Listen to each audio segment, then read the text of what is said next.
Title: Wife texted, "I need to talk to my ex privately, don't worry." An hour later she called, furious. I said, "Relax, I had a private chat with his wife. Now you can start worrying." She thought I wouldn't notice. She thought love made me blind. But love sharpened me, just not the way she expected. The text came on a quiet Thursday evening. I was cooking.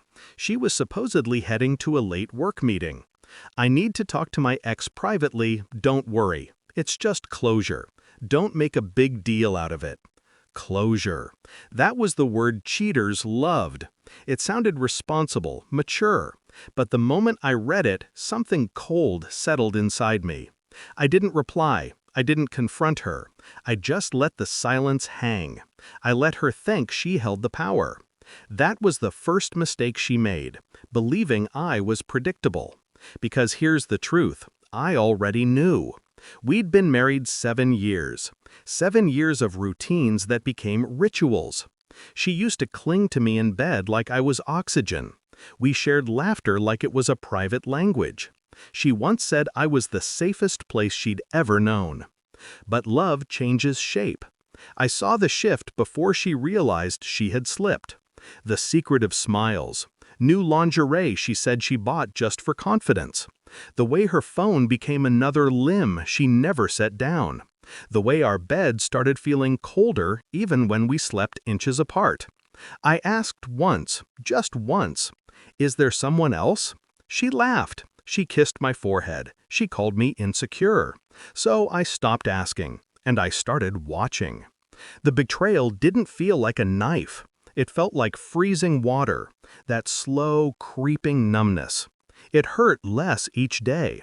And what replaced the pain was far more useful. Clarity. Her ex. The one who broke her heart. The one she never wanted to see again. I found his social accounts, his workplace, his address, his wife. Oh yes, he had a wife now. Her name was Maya. She was everything my wife pretended to be. Devoted, trusting, unsuspecting. We spoke for the first time 3 weeks before the closure meeting. If we confront them too early, I told her, they deny. They twist us into villains. She agreed. I could hear the heartbreak in her voice. It fueled my strategy. We collected proof. Screenshots, call logs, GPS history, photos, dates, times. Maya even recorded one of their little conversations. My wife giggling like a schoolgirl, telling him she missed him, that she thought of him when she was with me. I listened once, only once. It was enough. My revenge didn't require shouting. It required precision. So when she texted me that night, asking for privacy, she walked right into my timeline. I set the trap quietly. I sent Maya everything I had collected. And we synchronized watches like generals on a battlefield. They were going to meet at a bar, one he used to take her to years ago, before I existed in her world. She didn't know Maya would be there too. She didn't know that while she was rushing into the arms of another man, her world was being dismantled piece by piece. Exactly 1 hour after her text, my phone rang. She was furious, not guilty, furious. "What the hell did you do? Why is his wife here? Why is she yelling at me?" Her voice cracked under fear. Good. I'd waited a long time to hear that. I took a slow breath and kept my tone calm. "Relax," I said. "I had a private chat with his wife." Silence.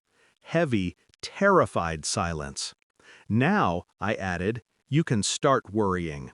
Then I hung up. I made her sit with the unknown. When she finally came home, she stumbled through the door like the night had beaten her senseless. Mascara streaked down her cheeks. Her hands shook. She stared at me like I had become a stranger. "What did you do?" she whispered. I slid a folder across the table. Inside, printed messages, photos, the recorded call, a copy of our bank statements, a legal separation draft, her signature line already marked. "I did nothing," I said. "You did everything." Her legs gave out. She fell into a chair, curling her fingers into her hair as if she could pull back time. "I can explain." "No," I cut in. "You can confess. That's all that's left." She cried, not the soft kind, the kind that came from realizing she had destroyed something worth keeping. I waited. I let every tear remind her of every lie. When she finally looked up, her voice was barely breath. "Do you still love me?" I didn't flinch. I love myself more. Her lover's wife served him papers at his office. Public, loud, humiliating.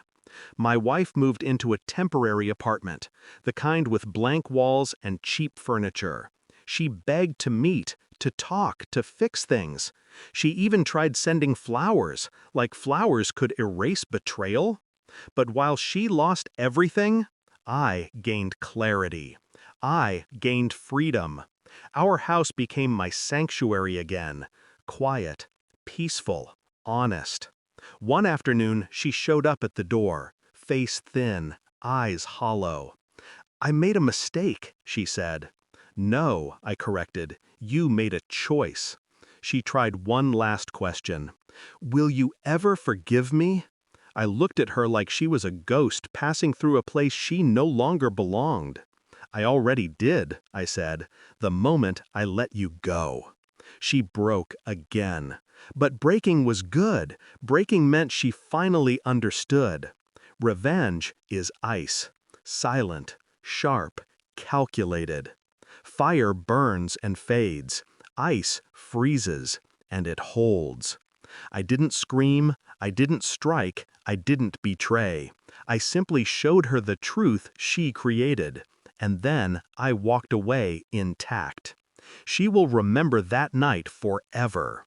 The night I stopped being a safe place and became the consequence.